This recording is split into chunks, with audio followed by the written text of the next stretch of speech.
Chapter 8 The Evidence of a Corner Obstinate. Perry rubbed himself with a slight start. His eyes twinkled a little as they met the eager ones of Monsieur Buck.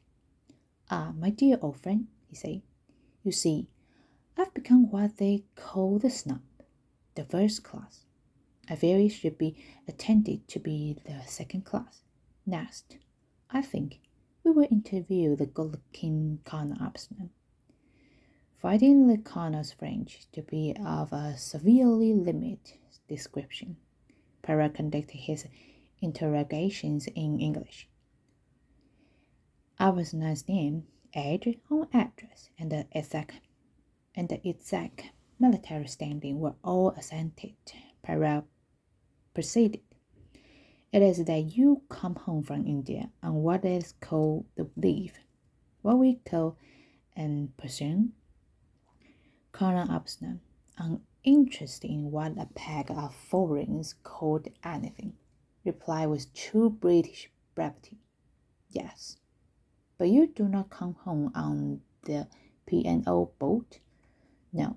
"Why not?" "I chose to come by the overland road, for reasons of my own." And that, his manner seemed to say, "is one for you, you interfering little jackpot. You come straight through from India?"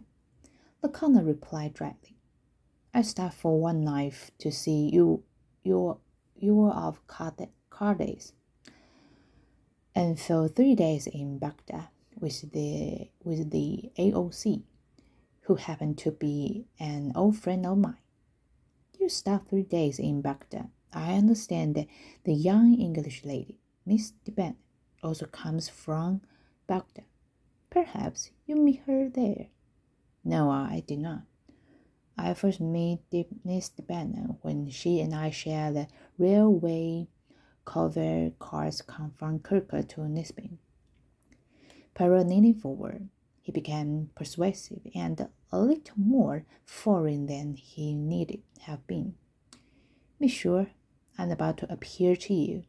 You and Mr. Bennet are the only two English people on the train. It is necessary that I should ask you each your opinion of the other." Highly irregular," said Colonel Obstinate coldly. "Not so, you see. This crime, it was most probably committed by a woman. The man was stabbed no less than 12 times. Even the chef de train said at once, 'It is a woman.' Well, then, that is my first task, to give all the women traveling on the Stamford Clay's coat what American call the once over. But to judge of an English woman is difficult. They are very reserved, the English. So I appeal to you, monsieur, in the interests of justice. What sort of person is this Miss Bennet? What do you know about her?" "Miss Bennet," said the colonel with some warmth, "is a lady." "Ah," said Perrault with every appearance of being much gratified. "So you do not think that she is likely to be implicated in this crime?"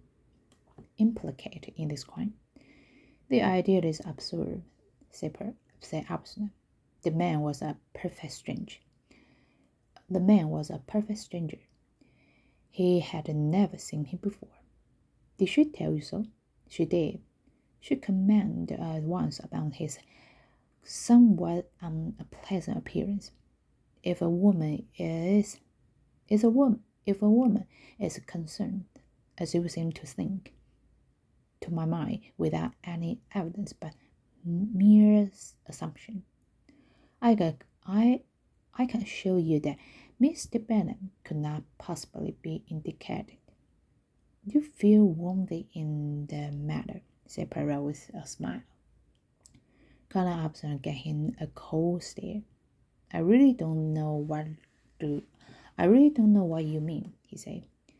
The stare seemed to abash Poirot.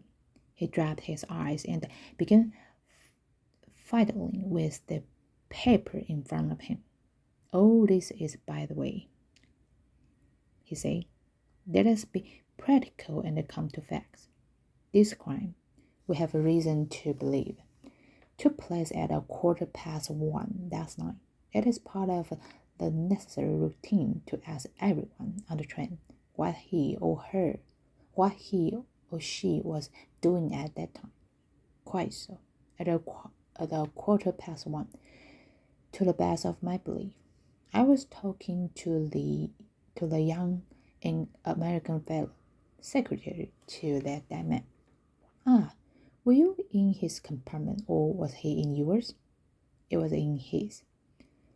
"I was in his." "That is a young man of the name of McQueen?" "McQueen? Yes." He was a friend or acquaintance of yours?"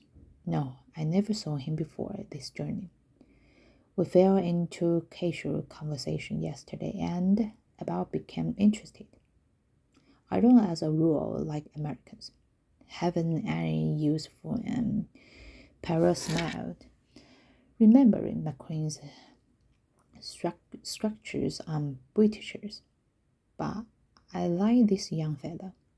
He's got hold of some tomfool idiotic ideas about the situation in India.